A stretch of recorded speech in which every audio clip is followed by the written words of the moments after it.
Welcome back to Island Bowls Live. I'm Jeff Poulton, and it's my mission to try and get you to try a lawn bowling. Okay, today it's a pretty oh, well thanks. Thanks for the compliment. Yeah, I am wearing my new line of merch from my islandbowlslive.ca website. I'm sporting my funny to me, I call it the Jest line, J-E-S-T, get it, Jest line, and my bias line hat. It's just for fun. If you want to support the channel, you can certainly go to islandbowlslive.ca and check it out. When I put this channel together, the audience, the intended audience was here on Vancouver Island.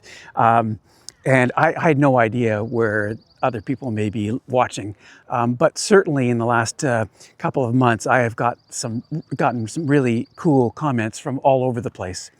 So it is with today's video, which is kind of a neat one.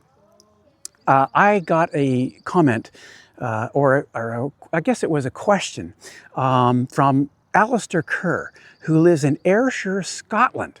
Ayrshire, Scotland is a region of Scotland. Looks like there's about 348,000 people there, according to Wikipedia. He bowls out of the Katrine Bowling Green, and he reached out as a new bowler. He reached out. Oh, by the way, he says there's no coach at his little small bowling center there, lawn bowling center. So he reached out with a question on delivery. So I'm going to play the video. He sent me his video. I'm going to play the video he sent me along with this question.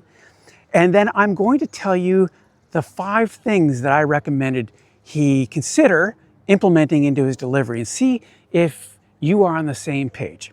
All right, so let's roll that video.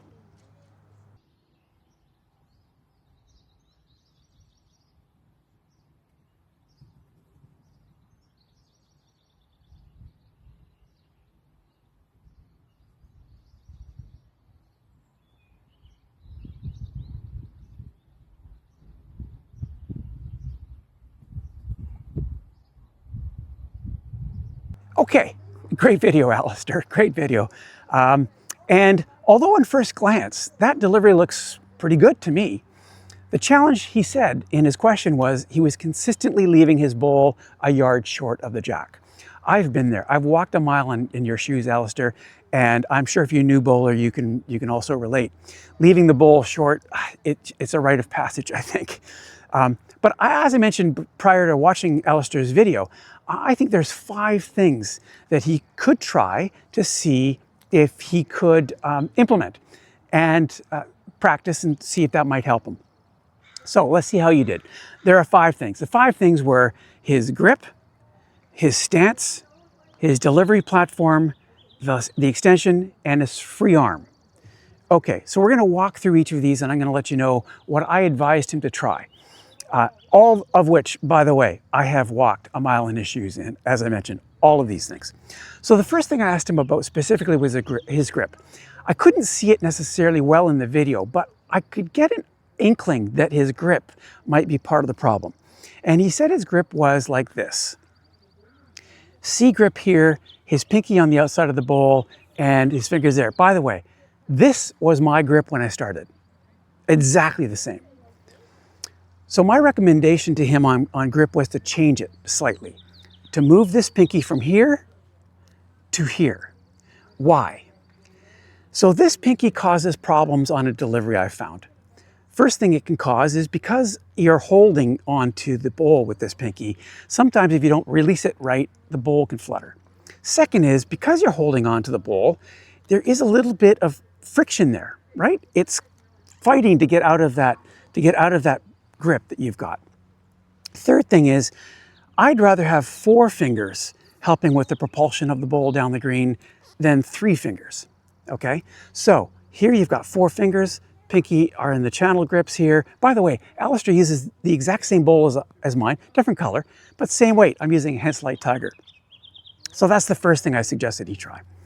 Second thing was his stance. I'm gonna go to the mat to kind of show you his stance.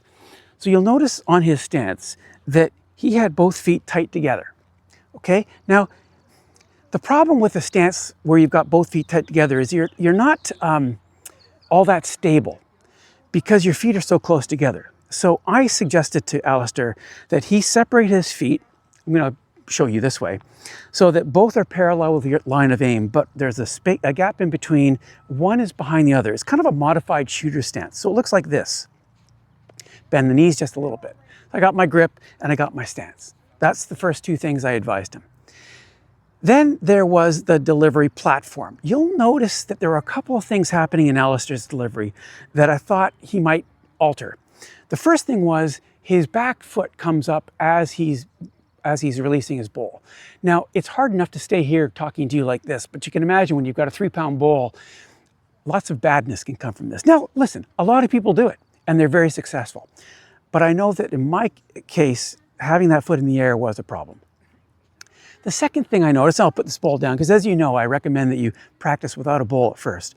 So he has his feet together, his grip, and you'll notice that he takes a second step. And as he's taking that step, he's leaning forward. It looks sort of like this, right? Like that.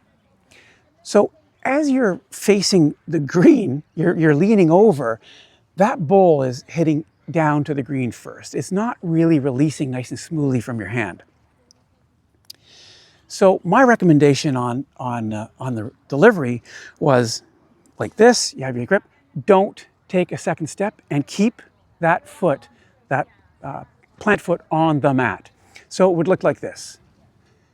Keep your chest up. So the fourth thing was his extension. I'm a big advocate for shaking a hand down the green and holding. When you release your bowl, I advised him to just hold his extended hand, the release hand, for 5 seconds. And I know that's exaggerated timing, but I wanted him to release it until the bowl started to turn, because I think it helps guide the bowl on your intended line of aim. So putting it all together, he would look like this. Okay, remember, short jack, short step, long jack, long step. Okay, the fifth thing was the free arm placement. Now, again, you're gonna say, Jeff, there's nothing wrong with it. And you're right. He has his hand here to give him some stability. All right, so when he's got his foot in the air, at least there's something there. Now, here's my challenge with the hand on the knee. For me, it causes me to have my body too far upright. And if I want to get lower, I have to bend my elbow. So it's just another thing I have to think about. So I said to Alistair, instead of using your hand here, try your forearm. It's already kind of bent and you can get nice and low that way without having to worry about this. So putting it all together, it would look like this. Right. So I'm going to roll the bowl. Grip, stance, line of aim. Here we go.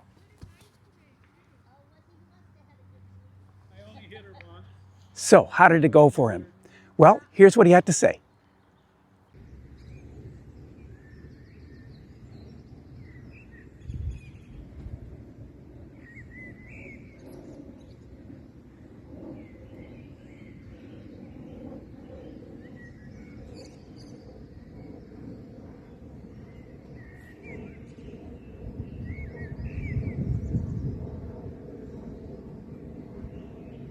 Isn't that a terrific result, Alistair? And good on you. Look, I always say to you that when you're watching these videos or when you're new to lawn bowling, that you should just try stuff. Just try stuff. You know, don't be afraid to modify your delivery or change the bowl or change the grip or something as you're finding the one that's going to work well for you. But to make a final, Alistair, certainly must have felt great, and it's a testament to your practice. So that's terrific. Listen, if you've got a question for me, don't be afraid to reach out and send it to me. I reply to every single comment I see on my YouTube channel or on my website at islandbowlslive.ca. All right, that's it for today. So until next time, I'm Jeff Poulton for Island Bowls Live. Keep 'em rolling.